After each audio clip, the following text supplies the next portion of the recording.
sejenak letihmu, dipeluk kisah yang teguh,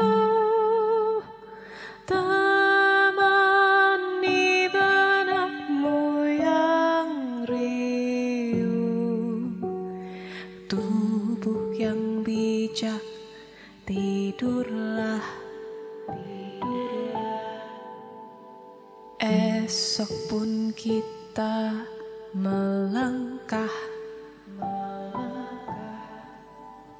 semesta bangun perlahan dengan mimpi yang jujur,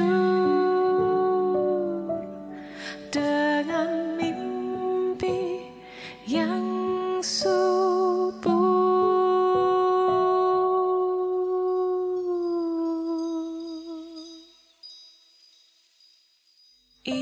Inilah pengantar tidur, lepaskan sejenak letihmu, dipeluk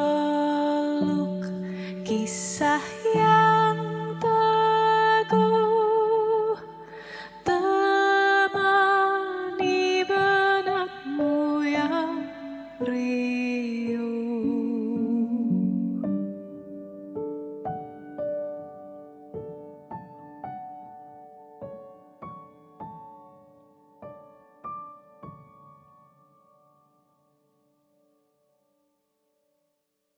Perempuan buta tanpa ibu jari.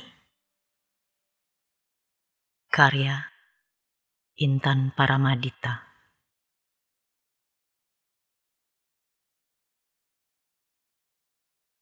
Mari nak, duduk di dekatku.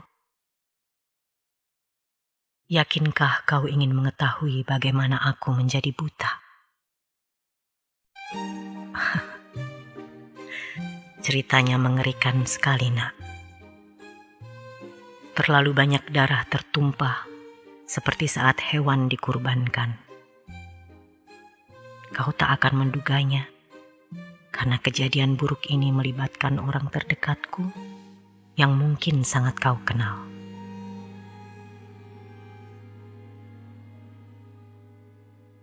Aku telah disembelih, ya, bisa dikatakan begitu.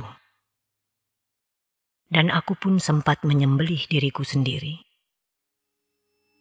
Mataku ini buta karena dipatuki burung.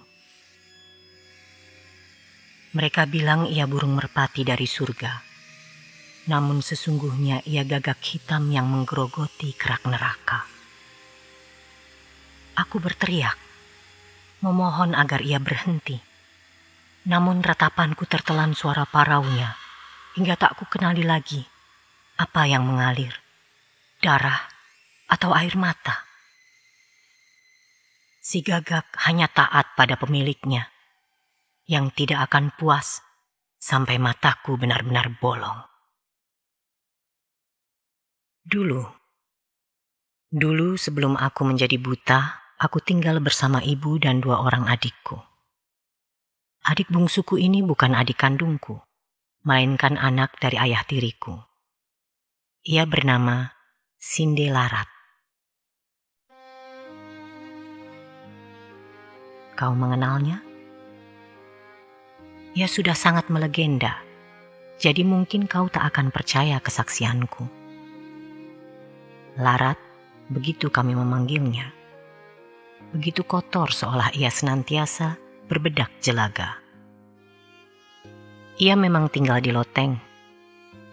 Itu tak kumungkiri, meski ku sesali karena ternyata di sana ia menyusun kekuatan, bekerja sama dengan makhluk-makhluk tak kasat mata. Namun, yang ingin ku koreksi adalah sejarah yang sudah mematikan diriku dan menghidupkan Larat, yang kata orang hidup bahagia selamanya. Kau ingin tahu yang sebenarnya?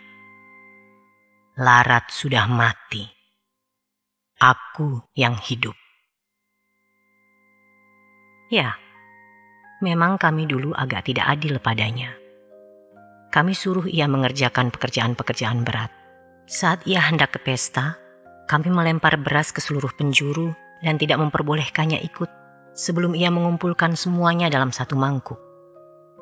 Tentu saja pekerjaan yang sia-sia. Tapi ketika itu, kami tak tahu ia dibantu ibu bidadari keparat. Seperti yang telah kuduga sebelumnya, diam-diam Larat didatangi perempuan halus itu di loteng berdebu. Cerita yang sama seperti yang pernah kau dengar? Nah, kini akan kuberitahu apa yang berbeda.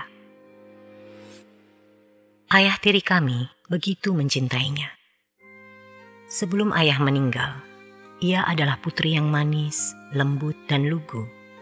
Setidaknya begitu yang ditunjukkannya. Ayah memberi Larat gaun-gaun indah dan tiara mungil yang menghiasi rambutnya yang panjang bercahaya. Ia ingin anak perempuannya cantik seperti boneka hidup dengan bulu mata panjang berkedip-genit. Sedangkan kami diberinya pakaian bekas Larat. Masih bagus, tapi tetap saja bekas. Jika ayah bepergian, ia pulang dan membawakan banyak hadiah untuk Larat. Sementara aku dan adikku hanya mendapat sekotak manisan dan gaun murahan. Hati kami terbakar dengki. Apa boleh buat? Kami dulu percaya bahwa pencapaian terbesar gadis remaja adalah gaun mewah berlimpah. Ayah tidak memarahi atau memukul kami, tapi ia juga tidak menunjukkan penerimaan. Saat makan malam, ia hanya menanyai Larat tentang hari-harinya. Bagaimana sulamanmu? Bagaimana mawar-mawar yang kau tanam? Sudah bertelurkah ayam yang kau pelihara? Sudah lebih baikkah kaki burung kutilang yang kau sembuhkan? Kue buatanmu enak sekali. Oh, lihatlah, Larat begitu produktif. Sementara itu, ayah menganggap kami nyaris tak ada. Hanya sisa-sisa masa lalu ibu yang terpaksa harus dibawa serta. Ia tak punya pilihan. Pertama, karena istri pertamanya sudah meninggal dan ia membutuhkan seseorang untuk merawatnya. Ia begitu lemah sehingga tak bisa hidup tanpa seseorang yang menyiapkan sarapan, baju, alas kaki, sekaligus menjadi teman bercumbu di balik kelambu. Kedua, ia tergila-gila pada ibu.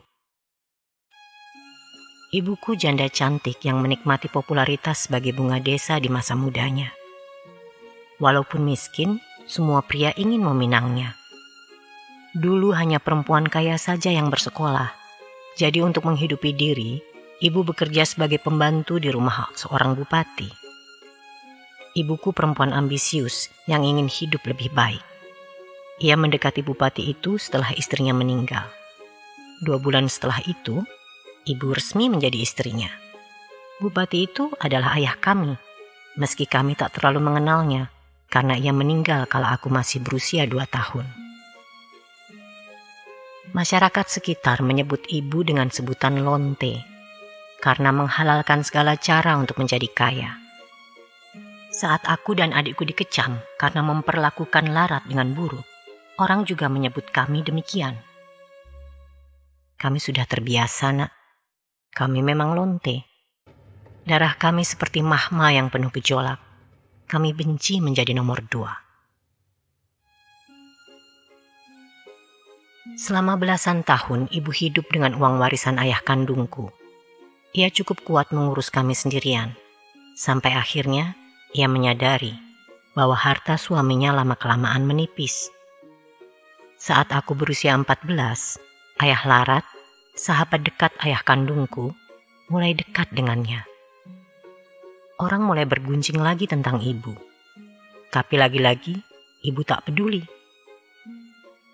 Menikahlah ia dengan ayah Larat tak lama setelah istri laki-laki itu meninggal. Lihatlah, keluarga kami memang terbiasa menerima barang bekas. Ayah tiri kami memang tak mungkin menjadi ayah kandung. Tapi kami ingin mendapat perhatiannya juga Kami belajar bahwa di dunia ini, para ayah punya kekuasaan di atas segala-galanya.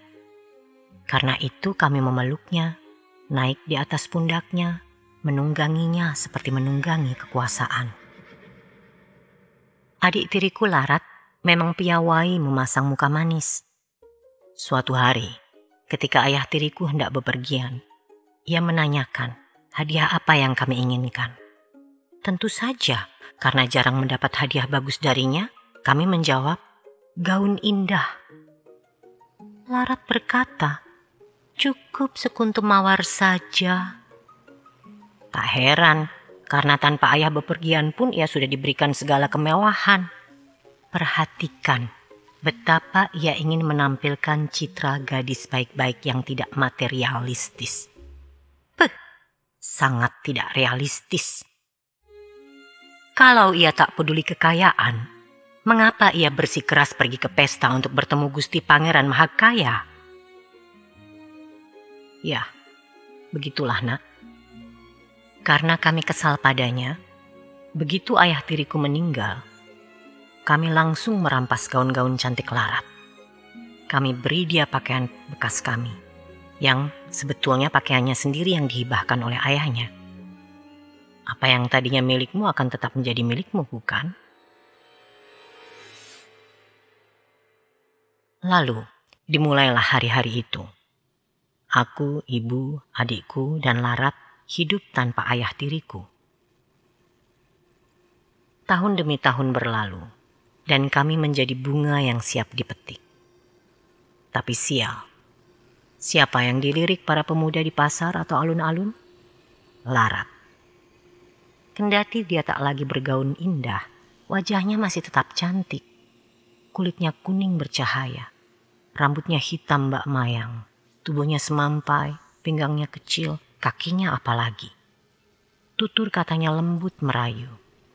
Sedangkan kami, yang lebih mewarisi rupa ayah daripada kecantikan ibu, bertubuh besar dan berkulit gelap. Kami saudara Larat hanya bisa gigit jari saat tetangga mengomentari kesempurnaannya setiap waktu. Dan betapa was-wasnya kami, kala mengetahui para laki-laki mengantre di depan pintu hanya untuk melamar Larat. Ibuku mencoba bernegosiasi.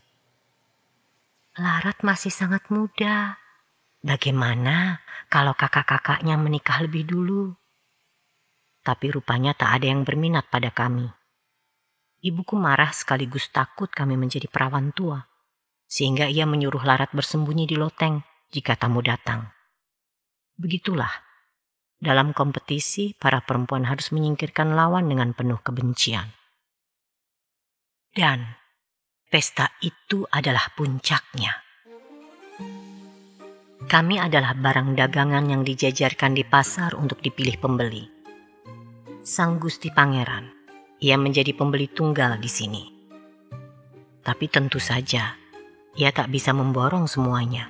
Ia harus memilih yang terbaik untuk dijadikan ratu. Bagaimanapun juga, gundik boleh 1000, tapi ratu hanya ada 1. Malam itu, kami merasa terancam oleh kecantikan Larat. Maka kami melakukan segala daya upaya untuk menghalanginya pergi. Larat merengek ingin ikut, padahal yang melamar sudah segudang. Beberapa di antaranya bahkan anak orang kaya. Mengapa ia tak kunjung puas? Kau tentu tahu, segala daya upaya untuk menghalangi Larat malam itu gagal karena ibu bidadari menganggapnya begitu berbudi hingga mau menolongnya. Ia berhasil muncul di pesta itu dan menaklukkan pangeran dengan penampilan Mbak Dewi dari kayangan. Ia berdansa, berasyik-masyuk dengan Gusti Pangeran, sampai keesokan harinya muncul kabar bahwa lelaki itu kehilangan putri sejatinya.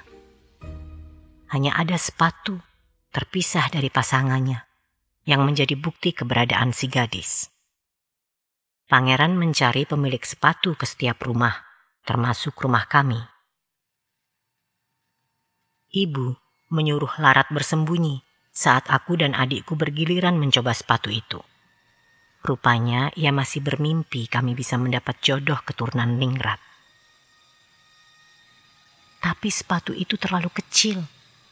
Kakiku harus kupaksa masuk ke dalam agar aku bisa diterima. Sial, jari-jari kakiku begitu besar dan melebar. Aku tak bisa lagi mendorong karena ibu jariku melebihi ukuran gadis-gadis pada umumnya. Ibuku menyodori pisau. Potong jari kakimu. Kelak, jika kau jadi ratu, kau tak akan terlalu banyak berjalan, jadi kau tak membutuhkannya. Maka ku ambil pisau itu, dan ku gigit bibirku saat aku berusaha memutuskan ibu jariku.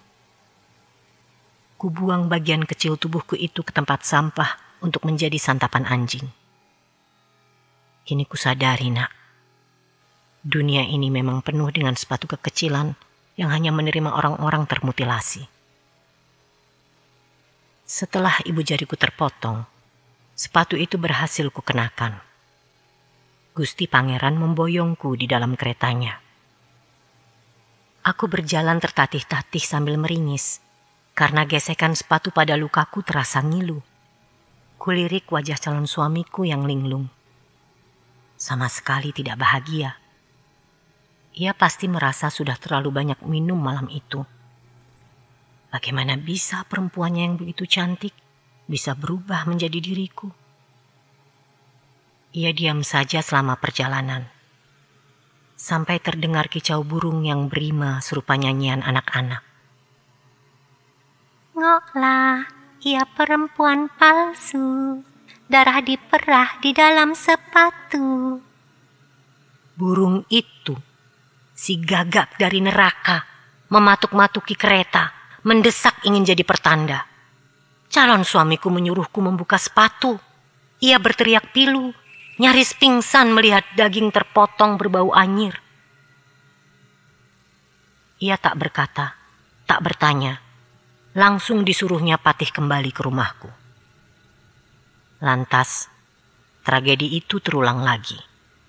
Adik kandungku diminta mencoba dan ternyata kakinya juga terlalu besar. Hanya saja kali ini yang tidak masuk bukan jari, melainkan tumit. Seperti aku, ia mengamputasi sebagian kecil kakinya dengan pisau dapur. Seperti aku juga, ia sempat masuk ke dalam kereta kencana dan bertemu burung pengungkap kebenaran di tengah jalan. Gusti Pangeran kembali ke rumah dengan murka membayangi wajahnya. Tak punyakah kau putri yang lain? Tanyanya. Kesal pada ibuku yang telah berjualan apel busuk. Ia datang kembali untuk menuntut apelnya yang tak bercacat. Patih kemudian menggeledah rumah kami dan menemukan larat di loteng.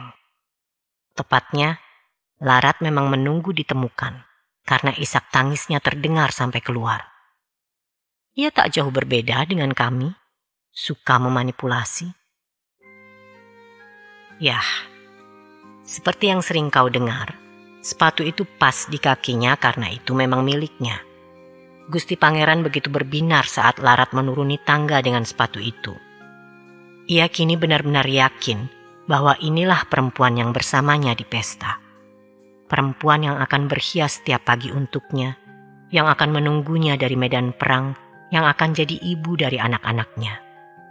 Lelaki itu langsung memboyong putri ayunya, dan mereka hidup Tunggu.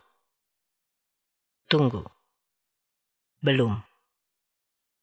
Mereka belum hidup berbahagia untuk selama-lamanya, karena kami terus menghantui. Usai kejadian itu, ibu jatuh sakit. Ia depresi memikirkan aku dan adikku yang tak mendapat jodoh. Apalagi setelah insiden pemotongan kaki, kami menjadi semakin tidak sempurna. Warga sekitar membuang muka jika kami lewat di depan mereka. Sakit ibu pun bertambah parah. Ia menyurati Larat, namun tak dibalas. Mungkin Larat tahu kalau ibu ingin pinjam uang. Akhirnya, aku dan adikku mendatanginya di istana megah Gusti Pangeran.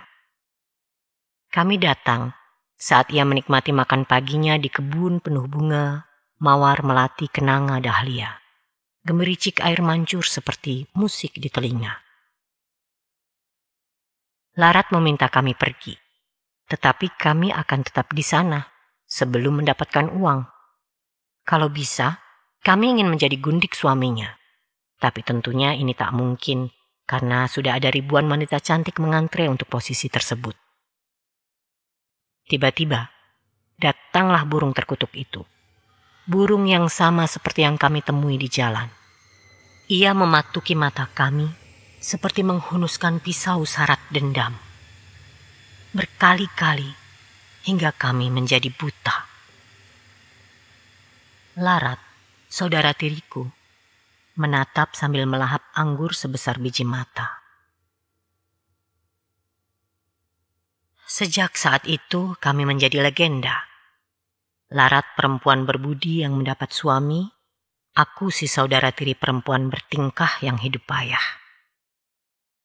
Sejak kejadian itu, kami hidup dalam kemiskinan untuk membiayai ibu yang sakit-sakitan. Ia mati dengan mata terbelalak, masih tak rela menerima cercaan orang sekitar dan kenyataan bahwa kami akan selamanya jadi perawan tua. Aku meninggalkan desa dan hidup mengembara bersama adikku. Kami dua perempuan buta tak berguna, bertahan dengan mengamen di sudut jalan. Adikku bermain kecapi dan aku menyanyi. Kami harus melakukannya, karena kami tak punya pangeran dan ibu bidadari. Oh ya, Lara tidak hidup bahagia selama-lamanya seperti yang dikira banyak orang. Ia meninggal saat melahirkan putrinya yang ke-6. Hampir setiap tahun ia hamil karena kerajaan membutuhkan putra mahkota. Ia tak lagi cantik, pahanya ditimbuni lemak dan perutnya lembek seperti tahu. Ia mati karena pendarahan berkepanjangan sebagai penutup cantik kisah yang banjir darah ini. Larat sudah mati. Tapi, siapa yang akan mendengarkan seorang perempuan buta yang dimutilasi?